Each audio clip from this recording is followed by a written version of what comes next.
Hi folks, welcome to our RJ Professional video tutorial series.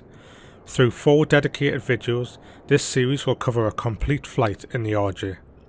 Each video will cover a different stage of the flight in depth, allowing you to easily skip to the part of the flight that you may be looking at guidance for. The first video in this tutorial series will cover the flight deck safety checks, including applying electrical power to the aircraft, aligning the IRSs, setting up the JNLU flight management system, and begin passenger boarding. The flight we will be undertaking in this tutorial series will see us flying a special liveried Swiss RJ100 between Zurich and Brussels, 2 airports where it used to be a common place to see multiple fleets of RJs. If you would like a text version of this tutorial flight, you can find the full tutorial flight in the RJ Professional Operations Manual. The manual is included with the product, and it's also available via a link on the RJ Professional product page, link in the description box below. We start the flight at Stand Hotel 85 at Zurich Airport with the aircraft in a cold and dark state. All cockpit systems are switched off, just as you would find the aircraft prior to the first flight of the day. Before we can begin passenger boarding, we need to ensure the aircraft is powered on and the cabin is a warm and welcoming environment. Starting on the pedestal, we must first ensure the weather radar is set to standby and the tilt is 15 degrees up. This is a safety precaution, just so we don't inadvertently fry the ground crew. Moving down the pedestal, check the transponder is also set to standby, and the air brake and flap levers are set to in and up respectively. Moving up to the overhead panel, setting the nav light switch to on will illuminate the nav lights as soon as electrical power is applied to the aircraft, indicating to the ground crew that there is crew on board. We can now power up the electrical system by setting both battery 1 and battery 2 switches to on. Confirm that the battery ammeter is showing a discharge and rotate the DC selector to the battery 1 and battery 2 positions to check for a minimum of 23 volts indicated. On the center console, confirm the brake selector button is in the out position and that the parking brake is set to park. Moving back up to the overhead panel and the avionics section, switch on the yaw damper master 1 and 2, autopilot master 1 and 2, and avionics masters 1 and 2. The FJC select switch should be alternated each day of the week, so setting 1 on odd days and 2 on even days. For the purpose of this tutorial flight, we'll treat it as an odd day, so we'll leave it at position 1. Set the ground ignition switch to A or B depending on the day of the week. Again, we're treating this as an odd day, so we'll leave it at position A. Moving down to the anti-skid and lift spoilers panel, switch on the anti-skid and yellow and green lift spoilers. Moving to the electrical panel, ensure that both bus tie switches are set to auto and the standby inverter and standby generator switches are set to on. Ensure both engine generator switches are on the off reset position and set the APU generator switch to on. Moving up the overhead panel, ensure that all 4 fire handles are in and set the engine fire loops depending on the day of the week. Again, we're treating this as an odd day, so we'll leave them in the loop A position. At this point, we should also complete the engine and APU fire tests, as well as engine and APU extinguisher tests. The full test procedure for all ground tests can be found in the Microsoft Flight Simulator checklist window within the simulator.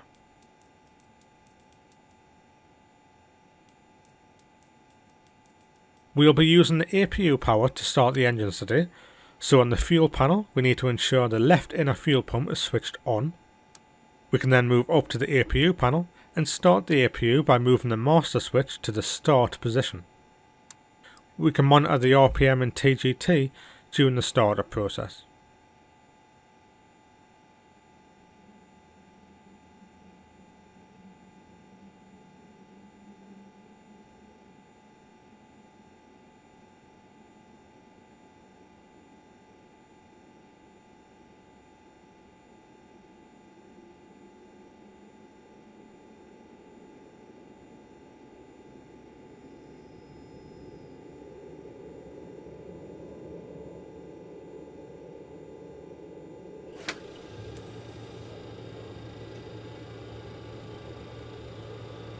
The APU power available light will illuminate once the RPM has reached 97%, indicating that the APU is ready to supply both electrical and pneumatic power. With the APU generator already selected on, the APU will now be supplying electrical power to the aircraft. On the air supply panel, set the APU air switch to on and set one pack switch to on to provide air conditioning to the cabin. To extend component life, only one pack is required when the aircraft is on the ground. To ensure equal wear between the packs, the pack used is typically alternated on a daily basis, with pack 1 being used on odd days and pack 2 being used on even days. As we're simulating an odd day, we'll switch on pack 1.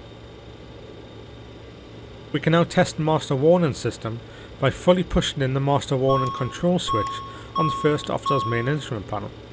Confirm that all master warning system enunciators are illuminated and the audible chimes can be heard before cancelling the master warning system retention getters on the glare shield. We can now return the master warning system control switch to the middle position with the red light extinguished. Before we begin the fairly lengthy process of setting up our navigation systems for departure, it makes sense to begin the passenger boarding and refueling now. To do this, open the aircraft app on the AFB. At the bottom right of the page, click on the zero fuel weight field and input 30,000 and press enter. This provides us with a relatively light load for this short flight today. We can then set our required fuel level by clicking on the total weight field and inputting 5,200 and then pressing enter.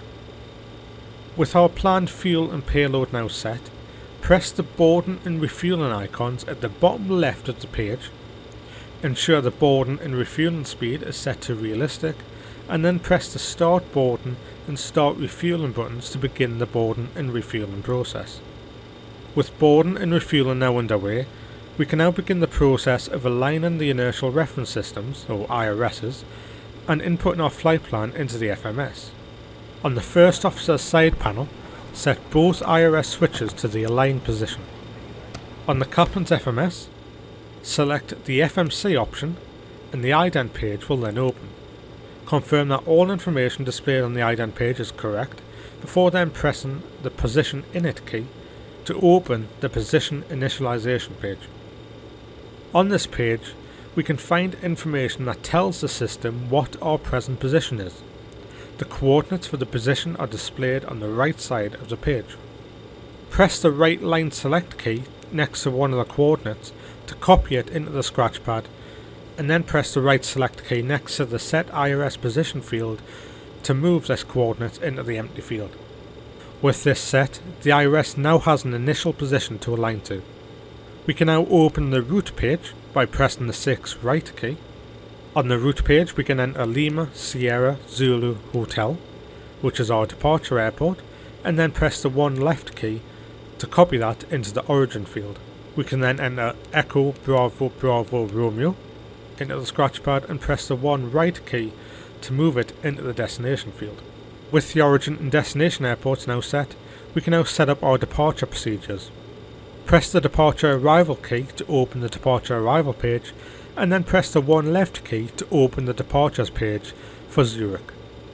On the departures page, we first need to select a runway for departure. As we have light winds out of the west today, we will be departing from runway 28, so we need to press the line select key adjacent to the runway 28 field. We can also follow a similar procedure when selecting our SID. Use the previous and next keys to cycle through the available SIDs, and then press the line select key next to the Vebit 1 X-ray SID. With the departure runway and SID now selected, press the 6 right key to return to the route page, and the runway and SID will now be displayed in the flight plan. We can now begin to enter the remainder of our flight plan. The flight plan consists of waypoints that are connected by airways, which we can see at the start of our flight plan.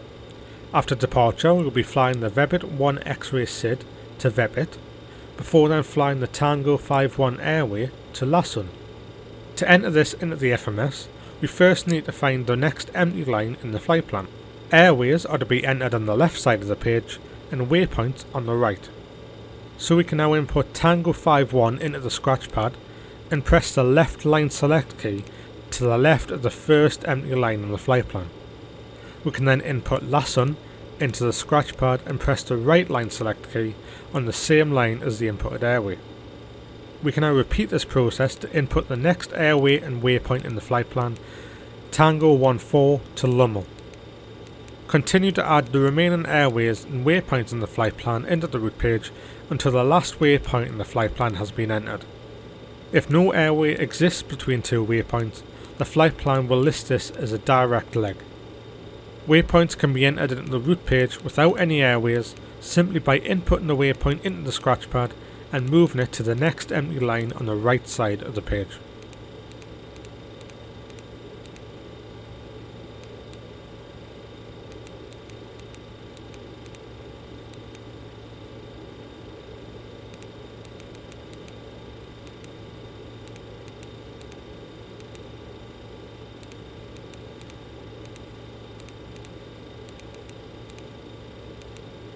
Once a flight plan has been entered, check that it is displayed correctly on the route and legs page before pressing the 6 right key to activate it.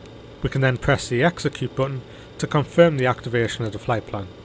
The flight plan is now loaded in the FMS and will be followed by the autopilot's LNAV mode once it's engaged after departure.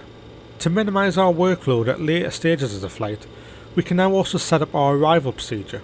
The process for adding our arrival into the flight plan is very similar to that of adding the departure procedure.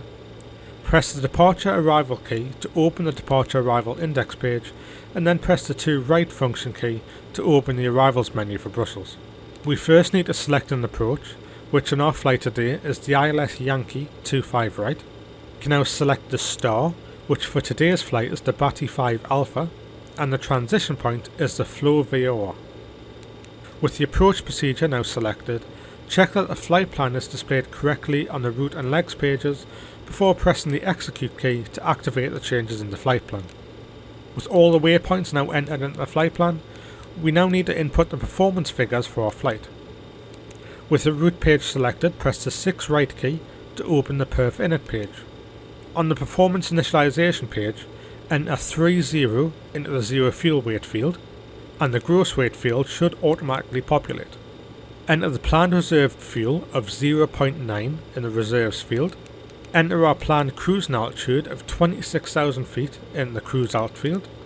Enter the estimated average cruise wind of 270 at 3. And enter the ISA deviation of 0 into the ISA deviation field. Finally, enter 7,000 feet as the transition altitude for our departure airport and then press the execute key. With the FMS now configured for flight, in the IRS alignment in progress, set the captain's and first officer EFIS master switches to on and adjust the display brightness as required. We can then move back to the first officer side panel and set both IRS switches to nav. This will ensure that the IRS is automatically moved to the navigation mode once the alignment process has been completed. Returning to the overhead panel, on the lights section set the cabin emergency lights to on. We can now perform ground tests of the smoke, stall, fire loops, speed, anti-skid, rear bay temperature, flap and horn using the ground test section on the overhead panel. We won't cover these tests in this tutorial flight, but the full test procedures for all ground tests can be found in the Microsoft Flight Simulator checklist window within the simulator. On the hydraulic panel, we can set the DC pump switch to on and check for a rise in yellow brake pressure on the brake pressure indicator at the bottom of the captain's main instrument panel.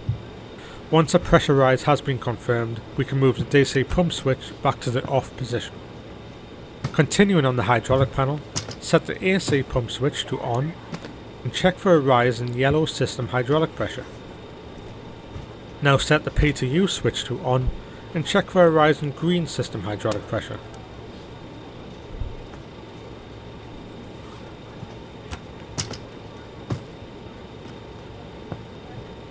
With both systems now pressurised, check all annunciator lights have been extinguished before setting the P2U and ACU pump switches back to off.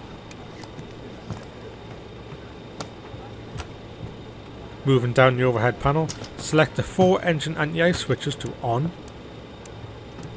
Moving even further down the overhead panel, set the flight deck emergency lighting switch to on. Perform a flight annunciator test by pressing the flight annunciator test button on the captain's main instrument panel. Wind shear, wind shear, wind shear. On the pressurization panel, we can now set the landing altitude of our destination airport, which is 100 feet.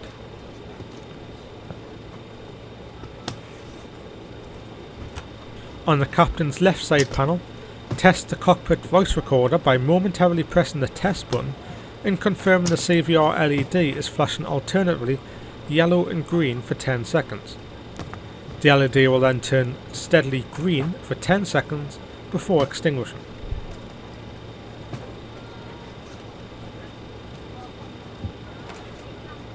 On the standby attitude indicator, pull the fast direction knob out until the attitude indicator indicates 0 pitch and roll, and then release the fast direction knob so it fully returns to its original position.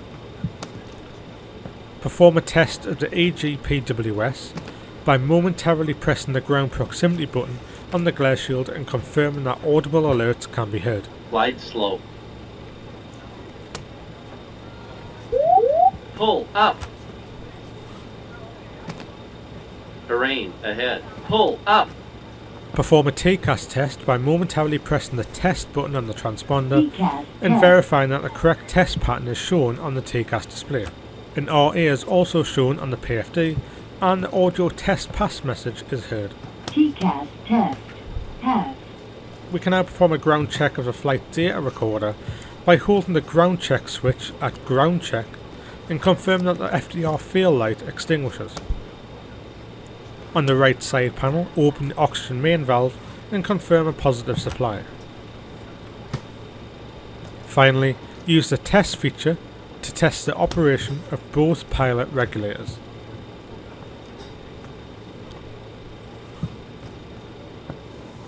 And with that, we conclude part 1 of the RJ Professional tutorial series. We hope this part was useful in getting the aircraft prepared for flight. In part 2, we will be covering the engine start and taxiing.